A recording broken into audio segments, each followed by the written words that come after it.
रामकृष्ण हरी मंडळी, उपवासाला 30 साबुदाणा खिचडी खाऊन कंटाळा आलाय, तर मग आज आषाढी एकादशी विशेष बनवणार आहोत झणझणीत आणि तर्रीदार उपवासाची मिसळ।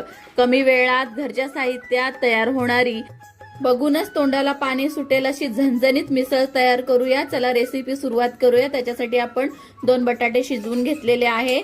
2 चमचे तुपामध्ये जिरा आणि मिरचीची पेस्ट टाकून चांगलं फोडणी देऊया। त्याच्यामध्ये बटाटे आणि मीठ टाकून चांगली परतवून त्याला आपण वाफ आणूया।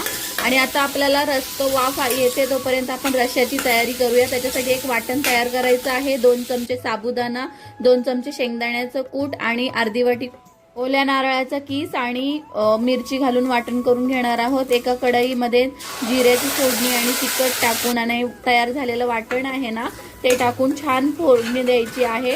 परतवून घ्यायचं आहे तेल सुटेपर्यंत। साबुदाणा टाकल्यामुळे ग्रेव्ही अशी घट्ट होते।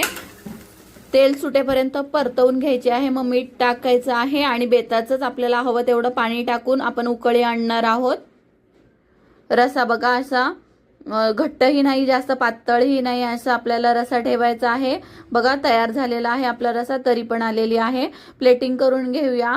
आवडीनुसार बटाट्याचा चिवडा किंवा फराळी चिवडा त्याच्यामध्ये टाकायचा आहे, रसा टाकायचा आहे। ही मिसळ तुम्ही उपवासाच्या पुऱ्या, थालीपीठ किंवा भगरी सोबत खाऊ शकता, नुसतीही अप्रतिम लागते। चला तर मग आपली झणझणीत मिसळ तयार झालेली आहे। व्हिडिओ आवडल्यास लाईक करा, शेअर करा आणि सबस्क्राईब करायला विसरू नका। रेसिपी तुम्हाला आवडली तर कमेंट करा। धन्यवाद।